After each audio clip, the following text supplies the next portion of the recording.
जय हिंद दोस्तों, आप सभी का इस वीडियो में स्वागत है। इस वीडियो में हम देखेंगे विज्ञान के महत्वपूर्ण 30 प्रश्नों को, जो कि रेलवे एग्ज़ाम की दृष्टि से बहुत ही महत्वपूर्ण है। और ये सभी प्रश्न जो है रेलवे के किसी न किसी एग्ज़ाम में पूछे गए विज्ञान के प्रश्न हैं। चलिए प्रश्नों को देखते हैं। पहला प्रश्न हमारा है, लार किसके पाचन में मदद करती है? ऑप्शन ए वसा, बी स्टार्च, सी प्रोटीन, डी विटामिन। तो इस प्रश्न का सही उत्तर हमारा बी हो जाएगा। लार स्टार्च के पाचन में मदद करती है। लार के पाचन के कार्यों में शामिल है भोजन को गीला करना, भोजन की लुगदी बनाना ताकि यह आसानी से निकला जा सके, और लार में एंजाइम एमाइलेज होता है जो स्टार्च को मल्टोज में तोड़ता है। तो लार जो है लार स्टार्च पाचन में मदद करता है।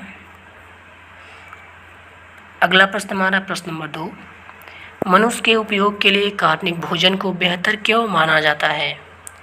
तो इस प्रश्न का सही उत्तर हमारा क्या हो जाएगा? ऑप्शन ए दिया है, इसे खरीदना बहुत महंगा होता है, बी इसे रसायनों एवं सिंथेटिक कीटनाशकों का प्रयोग किए बिना उगाया जाता है, सी इसे कांच के हाउस और वायुरुद्ध परिवेश में उगाया जाता है, डी यह रसायन और उर्वरकों पर निर्भर करता है। तो प्रश्न नंबर 2 का हमारा सही आंसर हो जाएगा ऑप्शन नंबर बी, इसे रसायनों एवं सिंथेटिक कीटनाशकों का प्रयोग किए बिना उगाया जाता है, इसलिए जो है ये मनुष्य के उपयोग के लिए कार्बनिक भोजन को बेहतर बनाता है। प्रश्न नंबर हमारा 3 है, निम्नलिखित में से कौन सा लार का लाभ नहीं है? तो इनमें से कौन सा नहीं है, कौन सा ऑप्शन सही हो जाएगा? इस प्रश्न का सही उत्तर हमारा हो जाएगा ऑप्शन नंबर बी, यह शरीर में आरबीसी की वृद्धि करता है। तो ए वाला ऑप्शन हमारा जो है गलत दिया है, इसलिए ये वाला ऑप्शन हमारा बी वाला सही हो जाएगा, जो कि लार का लाभ नहीं है।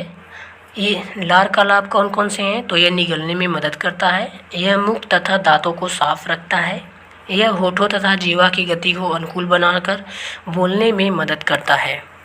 तो ये लार के काम है। प्रश्न नंबर हमारा 4 है, निम्नलिखित में से किस भारी धातु की विषाक्तता यकृत सिरोसिस पैदा करती है?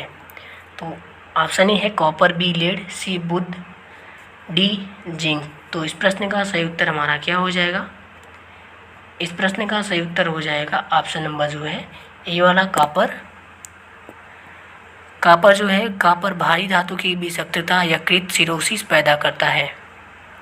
प्रश्न नंबर 5 है, मुख से निकली लार पाचन करती है। तो ऑप्शन ए प्रोटीन का, बी मंड या स्टार्च का, सी वसा का, डी विटामिन का। तो इस प्रश्न का सही उत्तर हमारा क्या हो जाएगा? ऑप्शन हमारा बी सही हो जाएगा। मुख से निकलती हुई लार जो है मंड यानी स्टार्च का जो है पाचन करती है। प्रश्न नंबर 6 हमारा, निम्नलिखित में से कौन सा एंजाइम लार में पाया जाता है? Option A lactose, B diastase, C sucrose, D ptyalin. तो प्रश्न नंबर 6 का हमारा सही उत्तर हो जाएगा ऑप्शन नंबर डी, निम्नलिखित में से एंजाइम जो है टाइलिन एंजाइम लार में पाया जाता है। प्रश्न नंबर हमारा 7 है, अन्न एक समृद्ध स्रोत है। ऑप्शन ए स्टार्च के, बी ग्लूकोज के, सी फ्रक्टोज के, डी माल्टोज के। तो इस प्रश्न का सही उत्तर हमारा हो जाएगा ऑप्शन नंबर ए, स्टार्च के। अन्न एक समृद्ध स्रोत है। अन्न में स्टार्च की प्रचुरता होती है और सभी पादपों के बीज और फलों में मंड, एमाइलेज और एमाइलोपेप्सिन के रूप में उपस्थित रहता है स्टार्च। प्रश्न नंबर 8 है, दूध को दही में स्कंदित करने वाला एंजाइम है। Option A rennin, B pepsin, C resin, D citrate. तो इस प्रश्न का सही उत्तर हमारा हो जाएगा ऑप्शन नंबर ए, रेनिन जो है दूध को दही में स्कंदित करने वाला एंजाइम है, और इसे जो है जठर रस में रेनिन नामक पाचक एंजाइम पाया जाता है जो दूध के पाचन में सहायता करता है। रेनिन दूध को दही में स्कंदित करने वाला एंजाइम है, इसे याद रखिएगा।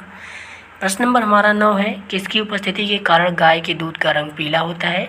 Option A xanthophyll, B riboflavin, C ribulose, D carotene. तो इस प्रश्न का सही उत्तर क्या हो जाएगा? इसका सही उत्तर डी हो जाएगा।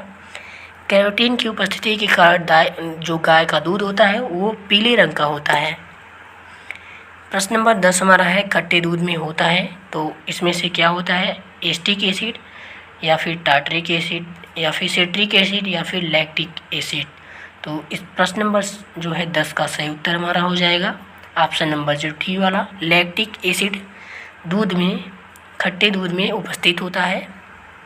प्रश्न नंबर 11 है निम्नलिखित में से किसको आरबीसी का कब्रिस्तान कहा जाता है? तो इस प्रश्न का सही उत्तर हमारा क्या हो जाएगा? ऑप्शन ए यकृत, बी प्लीहा, सी मस्तिष्क, डी हृदय।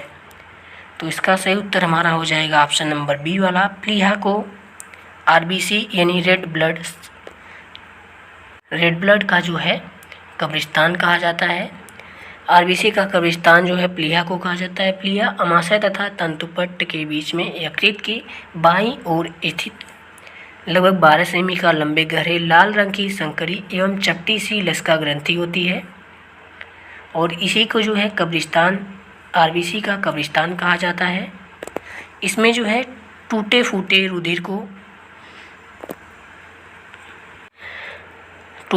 रुधिर की सफाई करता है।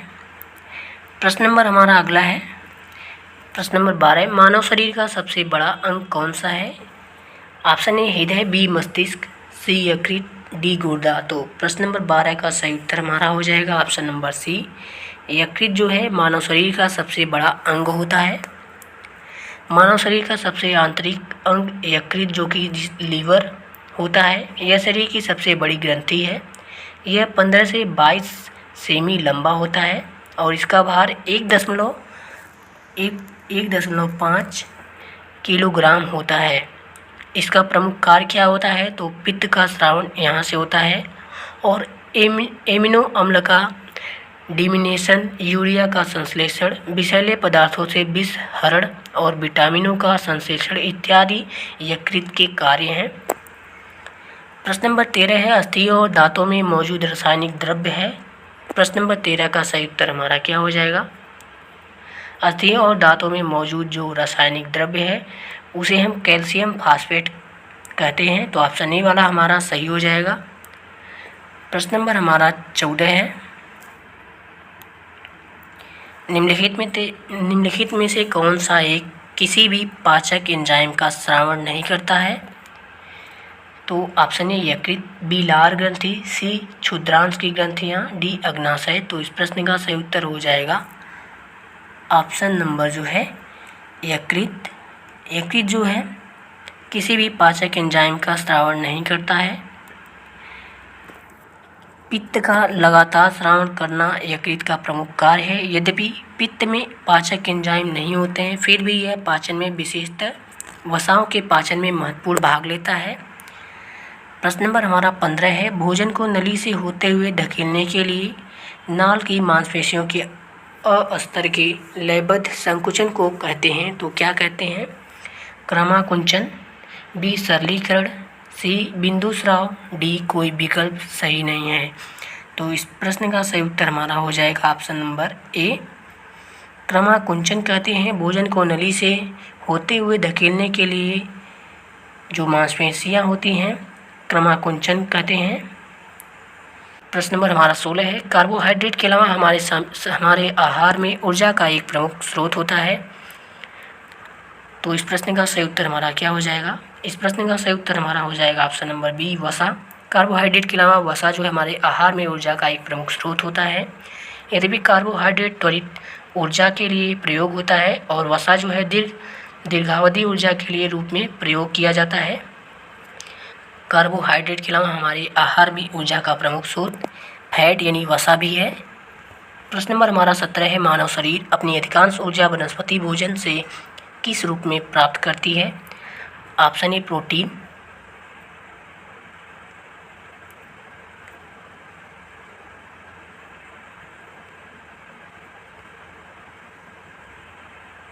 ऑप्शन ए प्रोटीन, बी खनिज, सी विटामिन, डी कार्बोहाइड्रेट। तो इस प्रश्न का सही उत्तर हमारा हो जाएगा ऑप्शन डी, कार्बोहाइड्रेट। मानव शरीर अपनी अधिकांश ऊर्जा वनस्पति भोजन से जो है कार्बोहाइड्रेट के रूप में प्राप्त करती है।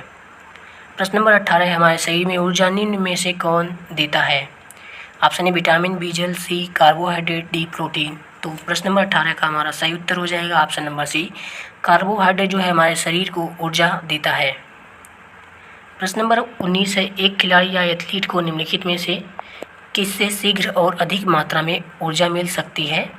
तो इस प्रश्न का सही उत्तर हमारा क्या हो जाएगा? Option A protein, B carbohydrate, C वसा, डी विटामिन। तो इस प्रश्न का सही उत्तर हमारा बी हो जाएगा। कार्बोहाइड्रेट जो है एक खिलाड़ी या एथलीट को निम्नलिखित यानी कि कार्बोहाइड्रेट से शीघ्र ही अधिक मात्रा में ऊर्जा मिल सकती है और इसका उपयोग भी करते हैं।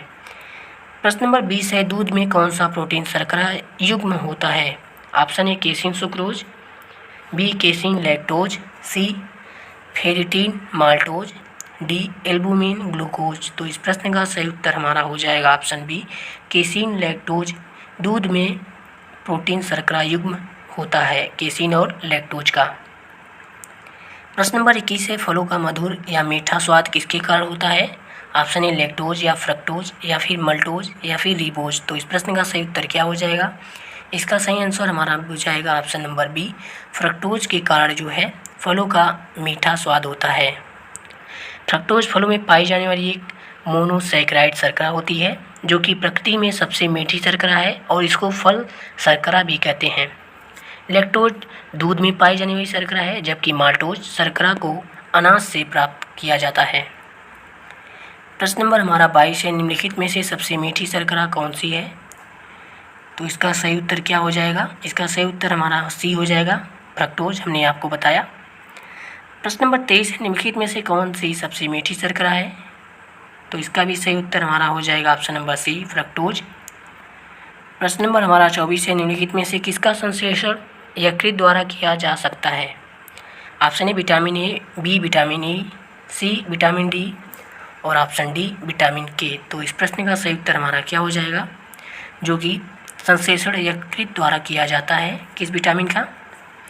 तो इसका सही आंसर हमारा हो जाएगा option number A vitamin A.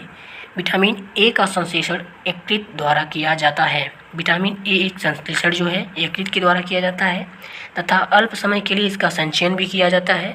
Vitamin के खून का स्कंदन यानी धड़कन के लिए करने में सहायता करता है। यह प्रोथ्राम्बिन नामक पदार्थ के संश्लेषण में सहायक होता है।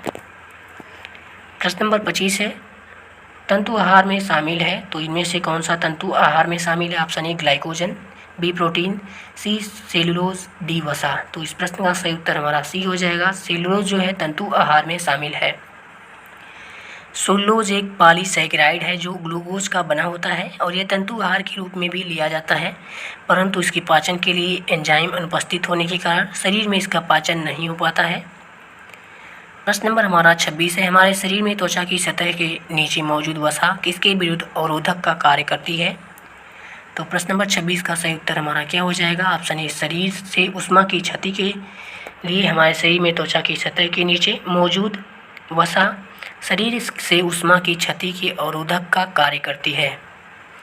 प्रश्न नंबर 27 है, आयोडीन का मान प्रयोग किसका प्राक्कलन करने के लिए किया जाता है? तो इसका सही उत्तर क्या हो जाएगा? इसका सही उत्तर हो जाएगा ऑप्शन नंबर सी तेल में असंतृप्त के लिए जो है आयोडीन मान का प्रयोग प्राक्कलन करने के लिए किया जाता है। प्रश्न नंबर 28 है, निम्नलिखित में से किसको किसी कोशिका में अचल संपत्ति माना जाता है? इसका सही आंसर क्या हो जाएगा? इसका सही आंसर हो जाएगा ऑप्शन नंबर डी न्यूक्लिक अम्ल जो है इसे कोशिका में अचल संपत्ति माना जाता है। कोशिका में अचल संपत्ति न्यूक्लिक अम्ल को कहा जाता है और इसकी खोज जो है 1869 में फ्रेडरिक मीसर ने किया था। प्रश्न नंबर 29 है, नाइट्रोजन किसका अनिवार्य घटक होता है? इस प्रश्न का सही आंसर क्या हो जाएगा? ऑप्शन ए समस्त वसा का, बी प्रोटीनों का, सी विटामिनों का, डी सभी कार्बोहाइड्रेटों का। तो प्रश्न नंबर 29 का सही उत्तर हमारा बी हो जाएगा प्रोटीनों का जो है नाइट्रोजन प्रोटीनों का अनिवार्य घटक होता है। प्रोटीन का आणविक यौगिक मुख्यतः कार्बन, हाइड्रोजन, ऑक्सीजन एवं नाइट्रोजन से बना होता है और इसमें जो है गंधक, फास्फोरस आदि के भी अंश पाए जाते हैं। प्रश्न नंबर हमारा 30 है, विटामिन B6 की कमी से पुरुष में हो जाता है। किसका कमी होता है? B6 की कमी से। तो इस प्रश्न का सही आंसर क्या हो जाएगा? Option A rickets, B scurvy, C beriberi, D अरक्तता। तो इस प्रश्न का सही उत्तर हमारा डी हो जाएगा। विटामिन B6 की कमी से पुरुष में अरक्तता हो जाता है। और B6 का रासायनिक नाम क्या होता है? तो B6 का रासायनिक नाम पायरिडॉक्सिन होता है। तो आज के जो महत्वपूर्ण 30 प्रश्न थे वो समाप्त होते हैं। आपको ये वीडियो कैसा लगा? वीडियो यदि अच्छा लगा तो वीडियो को लाइक और हमारे चैनल को सब्सक्राइब कर दीजिए। मिलेंगे नेक्स्ट वीडियो में, तब तक के लिए जय हिंद।